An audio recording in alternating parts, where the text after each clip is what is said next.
Hi, my name is Marion. I'm a volunteer at the Reynolds-Alberta Museum, and we're here this weekend for their Harvest Festival.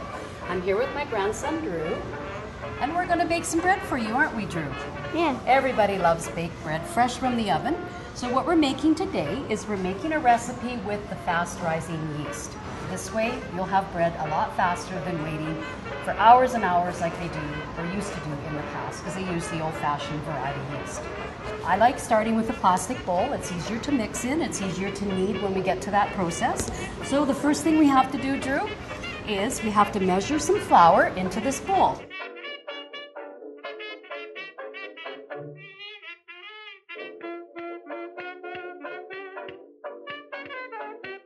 And the next important thing is our wet ingredients.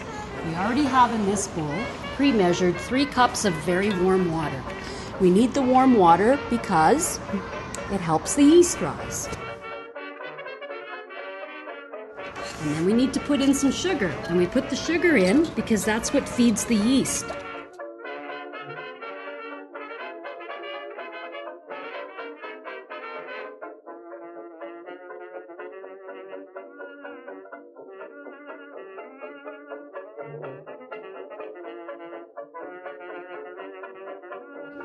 Now we've got wet and we've got dry, we need to put them together.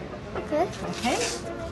Now this is pretty heavy, so you start mixing while I pour. Okay.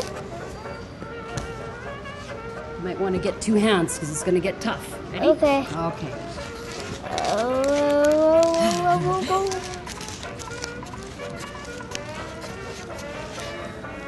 And now we still need to add some more flour. Probably a couple more cups will do. And as we mix it, it should get a little bit firmer and firmer to the point where you may now want to put it out on the table and knead. A little bit more. Okay, gonna put that in. Now this is the fun part, and I think I know Drew likes to do this, don't you? Just put some flour on the table. Are you ready for this? Yeah. Now we're going to get messy, and this is another reason why I like to use a plastic bowl, because it's easy to get all the dough out to work the rest of the flour in. Okay. Now we get messy. This is called kneading. We mix it together. Scoop the flour in. Pull it forward and push it into the middle. That's it. Oh boy, we need way more flour. It's still pretty sticky, isn't it? Look at your hands. Good way to clean your hands off is put some flour on and do this. And it cleans it all off. Mix again. Now with any recipe, depending on the moisture that you have, or the amount of liquid, the amount of flour you put in may vary.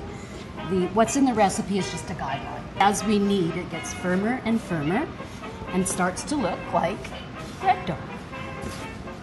Then now can I do it? Yes, now you can. So you do it like that, pull it forward and push it down. Okay. Pull it forward and push it down. Okay. Good job. Pull it forward, push it down. Yeah, Pull it forward, there. push it down. And that's how you knead Pull bread. it forward. But one test to see if you've got enough flour in your dough. Just take your hand off. Grandma will show you. Press into it. It should pop back, but it's still pretty sticky, so I think we need a little bit more flour.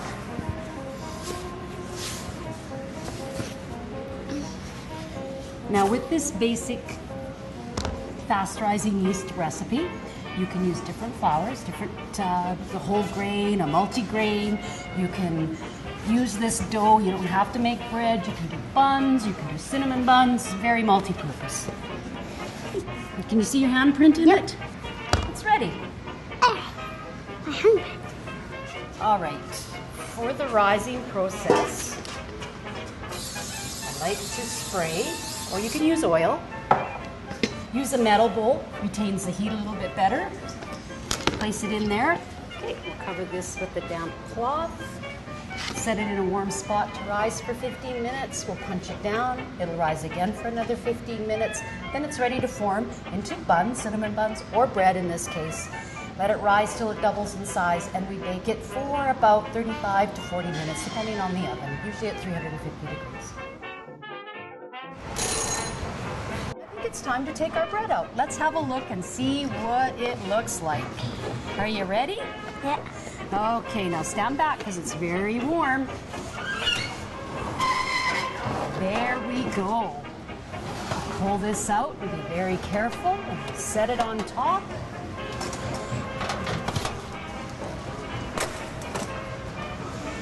Close up the oven. Always good to give it a tap. It's ready. So in about half an hour after it cools, we can slice it up and we'll have some butter and jam. What do you think of that? Good.